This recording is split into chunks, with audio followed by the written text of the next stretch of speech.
We finally have strong bipartisan support for an issue in Texas: housing costs.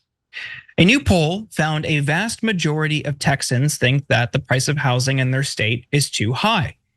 90% of Texans told pollsters with the University of Houston and Texas Southern University that housing affordability is a problem where they live. More than half of Texans polled said they face some amount of financial strain resulting from housing costs. And while most agreed that there is a problem, wealthier Texans were less likely to see it as an issue in their area.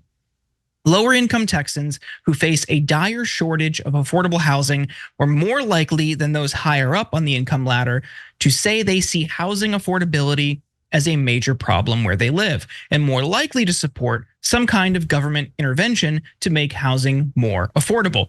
Of course, there are a variety of factors that feed into housing costs and affordability, but one of the major ones, especially in Texas, is institutional investors, private equity firms, and hedge funds buying up homes and raising rents. Texas led the nation in home purchases by investors in 2021, according to the National Association of Realtors. 28% of all homes sold that year went to an institutional investor. That share was even greater in exceptionally high growth markets like Tarrant County, where investors accounted for some 52% of home sales. So what are state officials doing about it? In March, Texas Governor Greg Abbott posted this on X. I strongly support free markets, but this corporate large-scale buying of residential homes seems to be distorting the market and making it harder for the average Texan to purchase a home. This must be added to the legislative agenda to protect Texas families. But last year, Texas lawmakers passed a bill that would have called for an annual report to evaluate how many institutional investors were buying homes. But then Greg Abbott vetoed it. So Cenk, of course we see Republican hypocrisy here, but is even them acknowledging that this is a problem a sign that we could see government action? I'm not too optimistic, but maybe you are.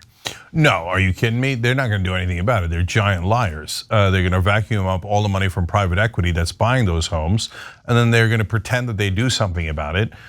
No, Greg Abbott is one of the biggest crooks in America. He breaks all sorts of records for fundraising because Texas, in its infinite corruption, has decided there shouldn't be any limits for politicians taking money. So I'll give you an example from a different context to give you a sense of what Greg Abbott does and doesn't do.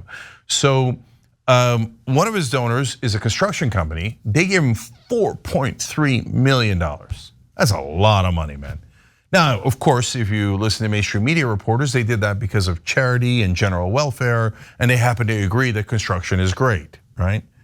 But if you live in the real world, you won't be surprised to find out that same donor later got a state project paid for by the taxpayers in Texas to the tune of $1.9 billion. You put in $4.3 million to a crook like Abbott, you get out $1.9 billion. And that's how corruption works in this country. So let alone how he let people freeze to death for his donors, which is a story we'll come back to in a second. But on housing, no, he'll continue to vacuum up real estate money and private equity money and financial institution money at record pace. And he'll pretend that he cares about the housing issue and then completely betray you on that issue on behalf of his donors. Yeah, we have a closer look at how much money and from which industry Greg Abbott took donations from. So according to Open Secrets, in 2022 alone, Abbott took over $7.5 million from the oil and gas industry and over $3.6 million from the securities and investment industry. According to a report published by The Lever last year, Abbott has raised $42 million of campaign cash from the oil and gas industry over the course of his career. The Texas Tribune reported in 2022 that since Greg Abbott first declared he would run for governor on July 14th, 2013, he's raised the equivalent of $83,793 per day to fund his pursuit of power.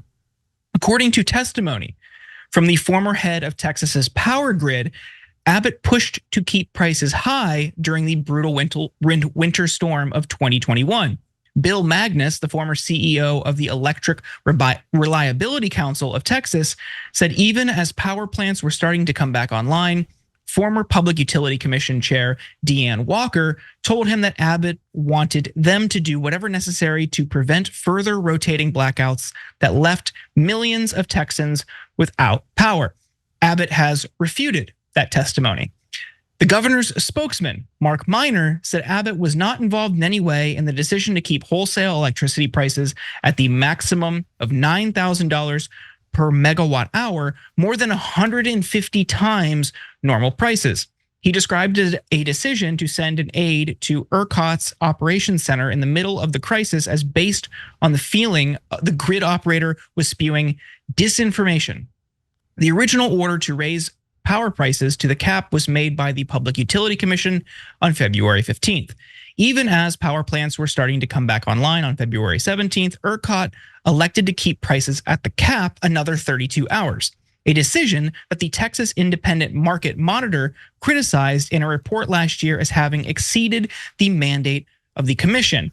This decision resulted in $16 billion in additional costs to ERCOT's market, wrote Carrie Bivens, director of ERCOT's Independent Market Monitor. So a lot of people pointed to that move, Cenk, as motivated by a donation that energy tycoon Kelsey Warren made to Greg Abbott's campaign.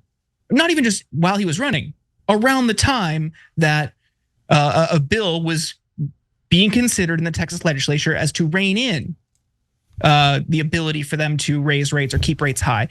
And then when Beto O'Rourke pointed that out, that Kelsey Warren made that donation, Kelsey Warren turned around and tried to sue Beto, saying it was libel, and tried to shut down speech talking about corruption in our political system.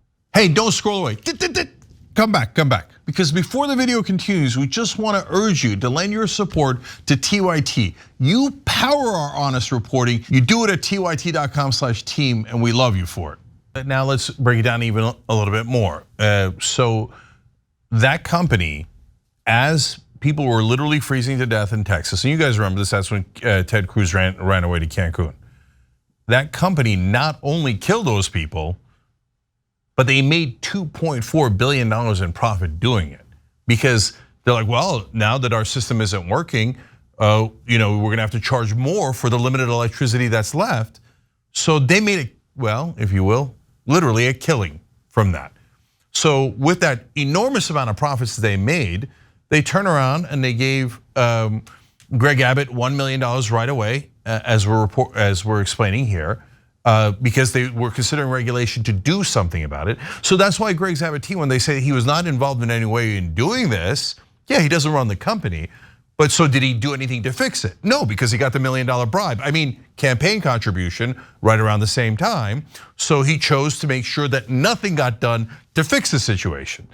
Well, that's covering up the crime. And then oil and gas poured in another $4.6 million. They're like, oh my God, we got this great utility scam in Texas. We have a total crook who's on our side, who's the governor. And even if we kill people and we make billions of dollars doing it, he protects us. Let's give him a paltry $4.6 million and we'll make billions. And the people of Texas will not be protected at all. And so now every company in the country is seeing that. They're like, oh, we could rob Texans blind. And the head crook, the getaway driver, is the governor. He's gonna let us do anything. So let me go back to that chart of donors that Jordan showed you earlier. Because remember, just keep this in mind. This is only for the 2022 election, just one election. Abbott's raised way more than this for all these industries. But when you look at oil and gas, in that election cycle, they gave him $7.5 million. That's why he lets you freeze to death and does nothing about it. He's super happy because he's getting all the money and power. He doesn't give a damn about you guys. But now when you talk about the housing issue, not only do you have the $3.6 million from securities and investments, those are the guys buying up the houses, but you have another $4.1 million from real estate interest right above it. So that also comes out to about $7.8 million. You think that Greg Abbott's gonna help you with housing prices? No. For the 90% of Texans that are concerned about that, he's gonna help private equity screw you guys over and hopefully snatch your house up, give it to them, meaning that they buy it, and then they make you rent from them for the rest of your life. You never accumulate any assets like your parents and grandparents did. You get no wealth at all, and instead, Greg Abbott gets millions more in campaign contributions, and they laugh at you. They think we're conservative. They think we hate big government. They think we're gonna drain the swamp. Give me more money, let's rob them together. And that's Greg Abbott and these son of a bitch donors who are robbing you blind. So these are reality. Now, by the way, Jordan, I'll say I add one last thing on it. Hey, Democrats, do you want to win the election? Kamala Harris, do you want to win the election? So everyone is concerned about housing prices. The Republicans aren't going to do anything about it because they work for the big banks.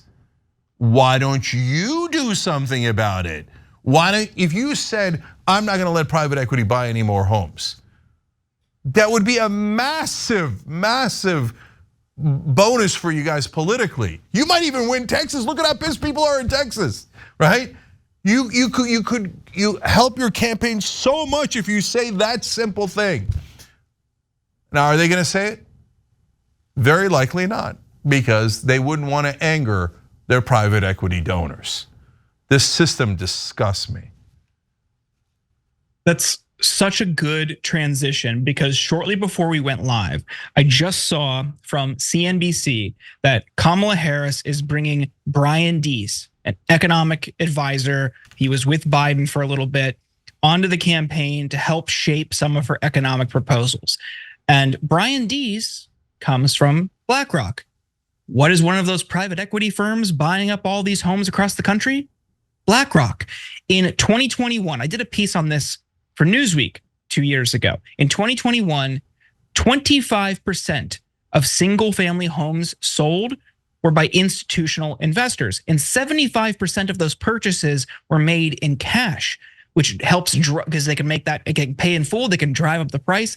And they've inflated the housing market, and then they turn those into rentals and then jack up rents for people.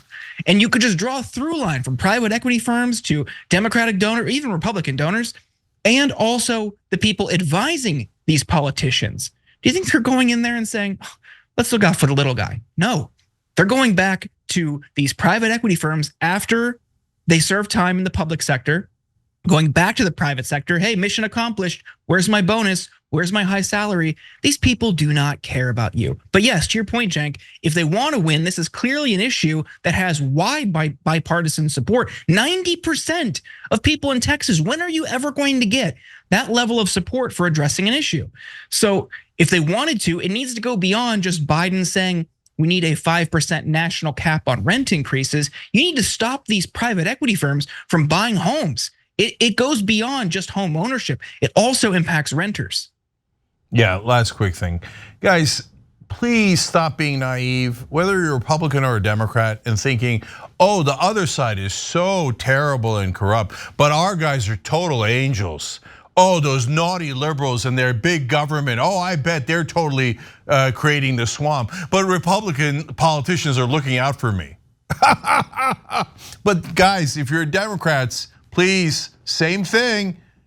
Look at where, follow the money. So if you think, oh, those Republicans are terrible and awful, but those Democrats, when they take money from private equity interests, they wouldn't serve them at all. You gotta be kidding me, man. Let's all grow up. No, money in politics is absolutely destroying this country. Do something about it. Join Wolfpack, wolf-pack.com, or help in any way you can, because as long as money controls these politicians, we're all gonna get screwed. Eventually they're gonna buy all of our homes. We're all gonna be renters, and we're all gonna work for corporations. And if we ever leave a corporation, you lose your health insurance and you'll be totally screwed. You're at their mercy. Corporate rule is just moving the walls in and squeezing us all. And they own almost all the Republicans and most of the Democrats. Thanks for watching The Young Turks, really appreciate it. Another way to show support is through YouTube memberships. You'll get to interact with us more. There's live chat emojis, badges. You've got emojis of me, Anna, John, JR. So those are super fun. But you also get playback of our exclusive member-only shows and specials right after they air. So all of that, all you gotta do is click that join button right underneath the video. Thank you.